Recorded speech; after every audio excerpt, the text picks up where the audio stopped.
Dios les bendiga, hermanos. Vamos a leer Hechos, capítulo 20, 25 a 32, predicando la palabra de su gracia.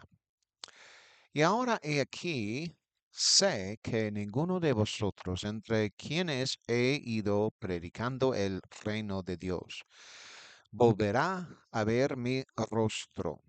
Por tanto, os declaro hoy que estoy limpio de la sangre de todos los hombres, pues no he rehuido declarados todo el consejo de Dios. Por tanto, ciudad de vosotros mismos y de todo el rebaño sobre el cual el Espíritu Santo os ha puesto como obispos para apacentar la iglesia de Dios, la cual él compró con su propia sangre. Porque sé esto, que después de mi partida entrarán lobos rapaces entre vosotros que no perdonarán el al rebaño. También de entre vosotros mismos se levantarán hombres que hablan cosas perversas para arrastrar tras sí a los discípulos. Por tanto, velad y recordad que durante 3 años no cesé de amonestar a cada uno noche y día con lágrimas. Y ahora, hermanos, os encomiendo a Dios y a la palabra de su gracia, que tiene poder para sobre edificarnos y daros herencia entre todos los santificados. Una vez más, leamos versículo 25. Dice, y ahora, he aquí, yo sé que ninguno de vosotros entre quienes he pasado predicando el reino de Dios verá más mi rostro. El apóstol Pablo parecía saber en qué se metía. Debió creer con certeza que se sería atado y podría haber esperado ser martirizado por causa del Evangelio. Sin embargo, discrepó con sus acciones, pues no tuvo que ser perseguido como el Señor Jesús. Jesús recibió la misión divina de dar su vida por la humanidad. Pero Pablo no tuvo que dar la suya de esa manera. Podría haber continuado predicando hasta su muerte natural si hubiera podido. Él mismo se metió en esa situación, pero creo que habría sido mejor por causa del Evangelio, con la advertencia del Espíritu Santo sobre lo que le esperaba. Tal vez Dios le dio la decisión de si se ataba o seguía predicando libremente a el Evangelio. Para vosotros quizá seamos quienes aprendamos, pues las palabras de Jesús fueron escritas posteriormente para huir de la persecución. Mateo capítulo 10, 23 dice, pero cuando os persiguen en esta ciudad, huid a otra. Porque de cierto os digo que no acabaréis de recorrer las ciudades de Israel antes que venga el Hijo del Hombre. Por lo tanto, estas palabras provienen del Maestro, y él no dijo que fuéramos perseguidos. En cambio, mencionó que huir- huiero- huiéramos, huyéramos de la persecución.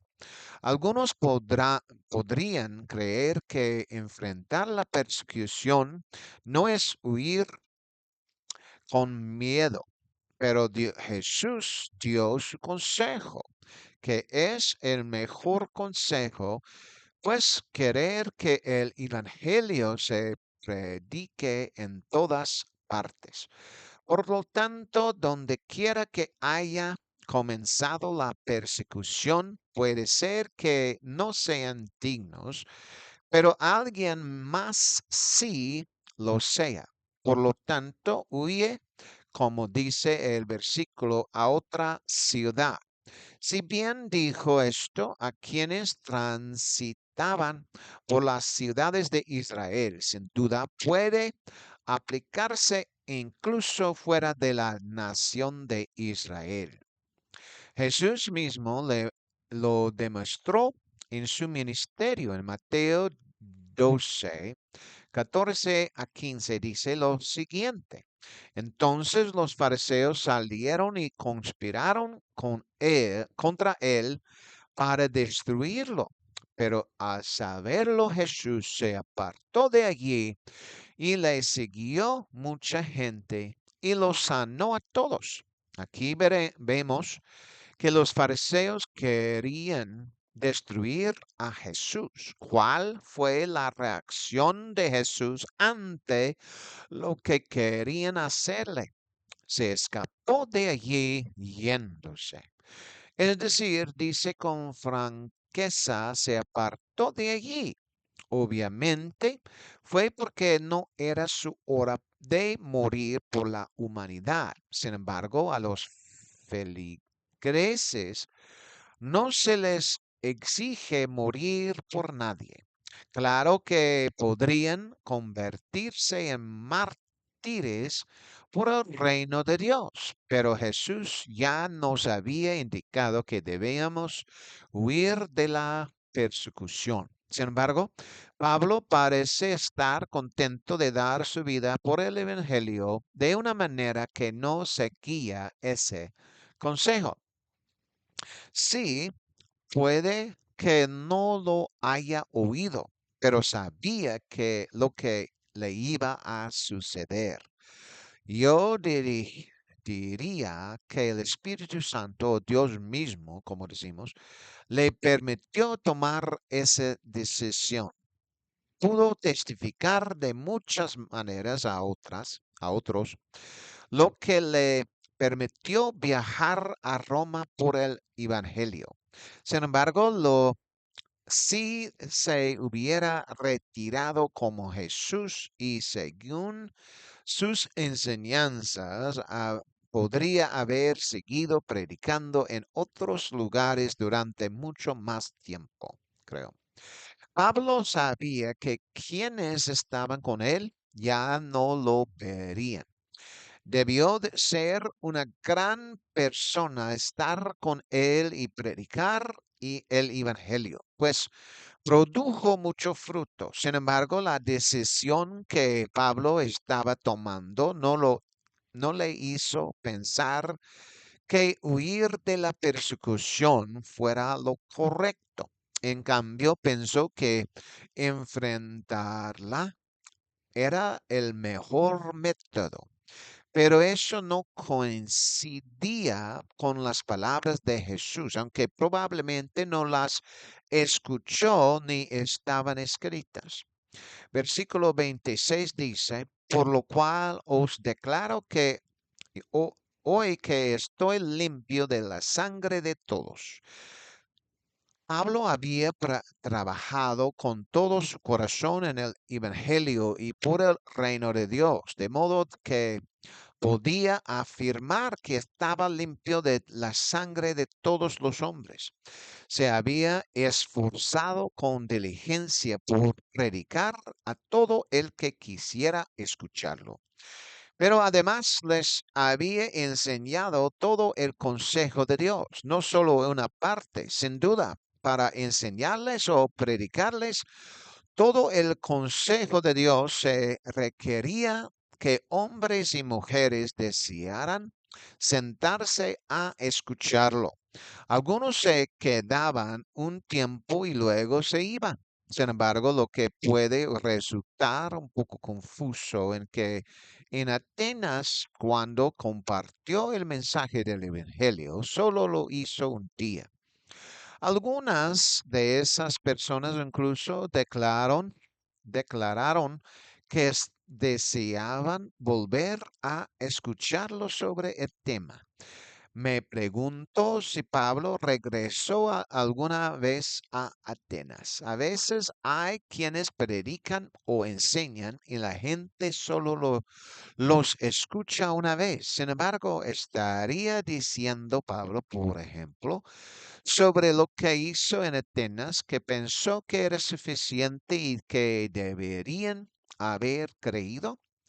Uno se pregunta si de hecho estaban dispuestos de corazón o si fue solo una percepción de Pablo o un don divino de discernimiento. Pues solo querían oírlo, pero no estaban dispuestos a creerlo ni a depositar su fe. Sin duda, bien pudo haber sido un discernimiento por parte de Pablo, pero de nuevo, eso queda a nuestra discreción, pues no está claro. Versículo 27 dice, porque no he rehuido anunciaros todo el consejo de Dios. Sin embargo, aquí Pablo declara en sus palabras y Lucas al escribir al respecto que Pablo no rehuyó anunciar a quienes lo escuchaban todo el consejo de Dios, es decir, todo dependía, podría decirse, de la disposición de las personas o a quedarse y escuchar la historia completa o, como lo expresó Pablo, todo el consejo de Dios. Y es posible que Pablo se dirigía a cierto grupo de personas, los ancianos de las iglesias de Éfeso, y los hombres que lo acompañaban, incluso Lucas, pues dice en los versículos de 17 y 18 lo siguiente. Y desde Mileto envió a Éfeso y llamó a los ancianos de la iglesia. Y cuando vinieron a él, les dijo, ya sabéis cómo me he comportado con vosotros todo el tiempo desde el primer día que llegué a Asia. Así Pablo afirmaba que había declarado todo el consejo de Dios a estos ancianos e incluso a quienes viajaban con él. Pero podría ser que lo declarara a todos. Sí dijo, sin embargo, que estaba limpio de la sangre de todos los hombres. Tenía suficiente confianza en él como para declararlo a este grupo y debieron haberlo visto trabajar tan diligentemente por el Evangelio como para poder declararlo. Versículo 28 dice, por tanto, mirad por vosotros mismos y por todo el rebaño sobre el cual el Espíritu Santo os ha puesto por obispos para apacentar la iglesia de Dios, la cual él compró con su propia sangre. Así pues, al hablar a los ancianos, quería que supieran que debían apacentar el rebaño de Dios y que se esforzaran en hacerlo. Pues Jesús que fue quien lo compró con su propia sangre.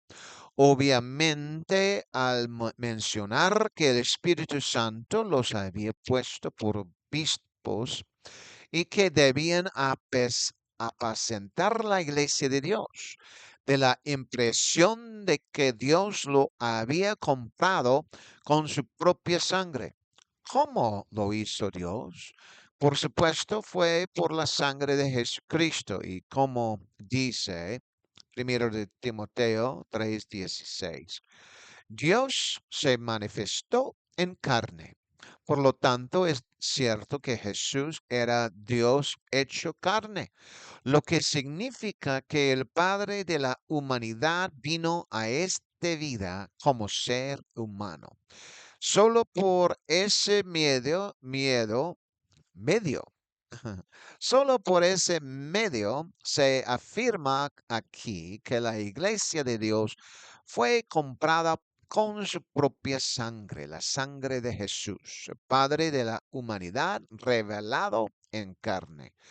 Versículo 29 dice, porque sé que después de mi partida entrarán en medio de vosotros lobos rapaces que no perdonarán al rebaño.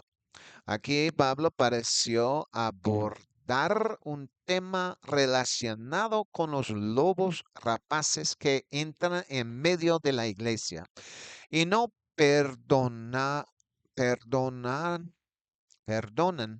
el rebaño, lo que significa que estarían causando destrucción al rebaño. Jesús también mencionó a los falsos profetas en Mateo 7, 15 a 23, comparándolos con lobos. Cuídense de los falsos profetas que vienen a ustedes con vestidos de ovejas, pero por dentro son lobos rapaces. Por sus frutos los conocerán. ¿Acaso se recogen unas de los espinos o higos de los cardos? Así todo buen árbol da buenos frutos, pero el árbol malo da frutos malos. No puede el bien árbol dar malos frutos, ni el árbol malo dar frutos buenos. Todo árbol que no da buen fruto es cortado y echado en el fuego. Así que por los frutos los conocerán.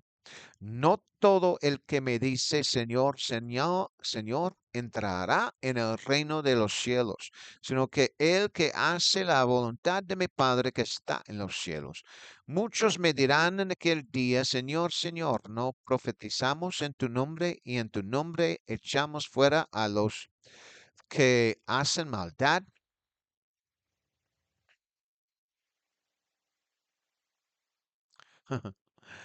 Expulsaste demonios y en tu nombre hiciste muchas obras maravillosas. Y entonces les declararé, jamás os conocí, apartaos de mí, hacedores de iniquidad. La manera de reconocer a estos falsos profetas sería por el fruto que produjeron, produjerán, produjeran. Pues ni siquiera pueden dar buen fruto. En cambio, dan fruto corrupto, que al final, como dice el versículo, será talado y arrojado al fuego. Así, estos que cometían iniquidad, aunque predicar en el nombre de Jesús era correcto, debió haber sido el mensaje en el que estaba equivocado. La doctrina de la salvación era incorrecta y por esa razón ellos mismos estaban perdidos y todos a quienes habían predicado también estaban perdidos. Los lobos rapaces a los que se refería Pablo entonces debieron haber sido aquellos que no creían ni predicaban el verdadero evangelio del Señor Jesús. En cambio, atraían discípulos hacia sí mismo, pero no habían recibido la verdad. ¿Cómo era entonces que los lobos tendrían fruto corrupto? Romanos 1:16 dice, porque no me avergüenzo del Evangelio de Cristo, porque es poder de Dios para salvación a todo aquel que cree, al judío primeramente y también al griego. Afirma que el verdadero Evangelio de Jesucristo trae consigo un poder de Dios para salvación a todo aquel que cree.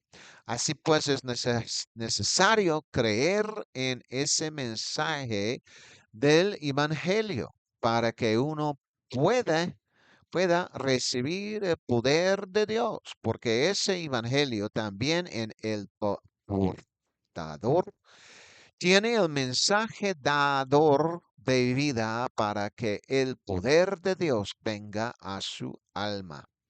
Sin embargo, los lobos son un símbolo del daño que realmente causan a las almas sinceras y eso significaría no tener el verdadero mensaje del Evangelio ni predicarlo, pues no deben creerlo.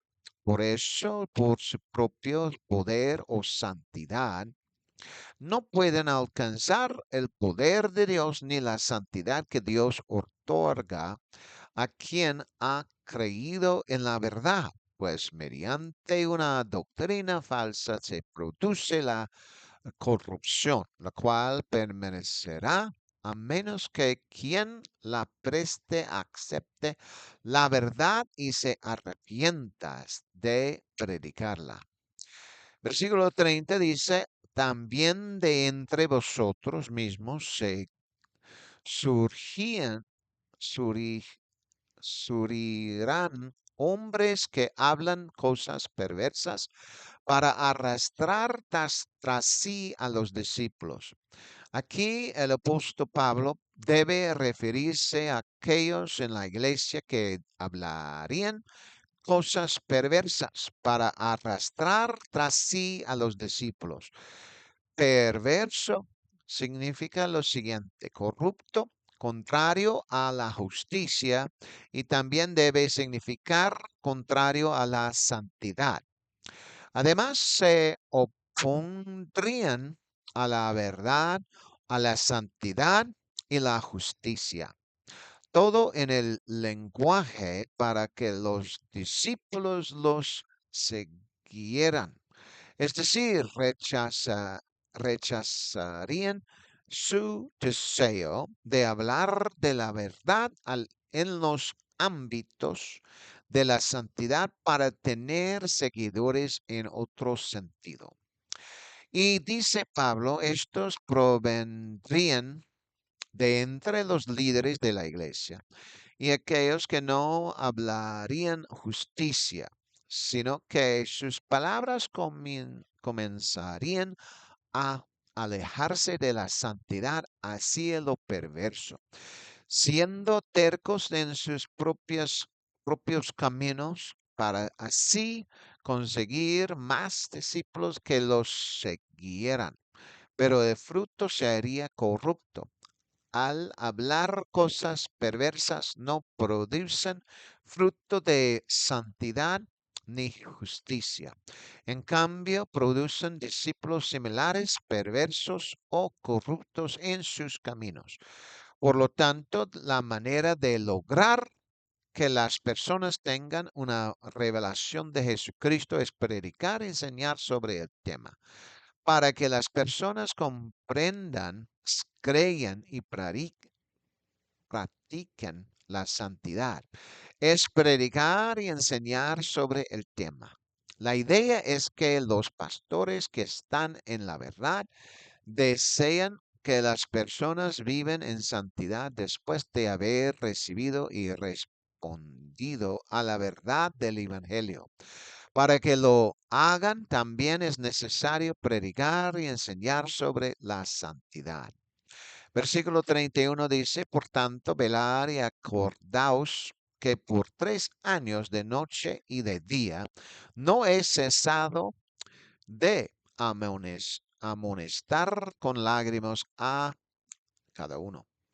Pablo aquí anuncia a los ancianos y a quienes los seguían que durante 3 años había continuado explicándoles todo el consejo de Dios sin cesar de predicarlo y enseñarlo, a pesar de los reveses que pudo haber experimentado y otra vez.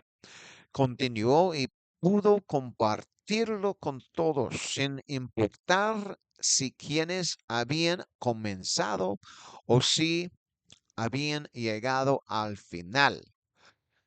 Continuó sin cambiar el consejo de Dios, sino que lo hizo real para todos.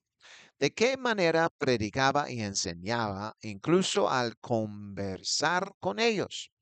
Les advertía y eso significaba que debían mantenerse en el camino, asegurarse de que siguieran la dirección correcta, incluso predicando y enseñando a otros lo mismo que él les había predicado, sin cambiar el mensaje para complacer a los hombres. A ver, advertir, según el diccionario en línea Merriam-Webster, significa avisar con antelación, especialmente de un peligro o un mal. Sin embargo, este peligro o maldad está en su punto más alto. La razón por la que se afirma así es porque se trata de almas que irán al cielo o al infierno, según el mensaje del Evangelio que se predique. El verdadero evangelio siempre será correcto y poderoso, pero quienes predican otro evangelio están malditos y atraerán a hombres y mujeres hacia sí mismos, pero no alcanzarán la salvación mediante su otro evangelio maldito. Tiene que ser el original, tiene que ser el mensaje de Dios, porque Jesús está edificando su iglesia y lo hace por medio de su sangre. Versículo 32 dice, y ahora, hermanos, os encomiendo a Dios y a la palabra de su gracia, que tiene poder para sobre edificaros y daros herencia con todos los santificados. Lucas escribe, inspirado por Dios, sobre el momento en que supo que Pablo regresaba a Jerusalén y que enfrentaría persecución. Aunque Pablo no tenía miedo, pues sabía que Jesús estaba con él. Los encomendó a Dios y a la palabra de Dios, su gracia, y esa palabra puede edificar la iglesia. ¿De qué manera puede la palabra de Dios o la palabra de su gracia edificar la iglesia? Primero hay que notar que Pablo mencionó que no era la palabra de su ley, sino la palabra de su gracia.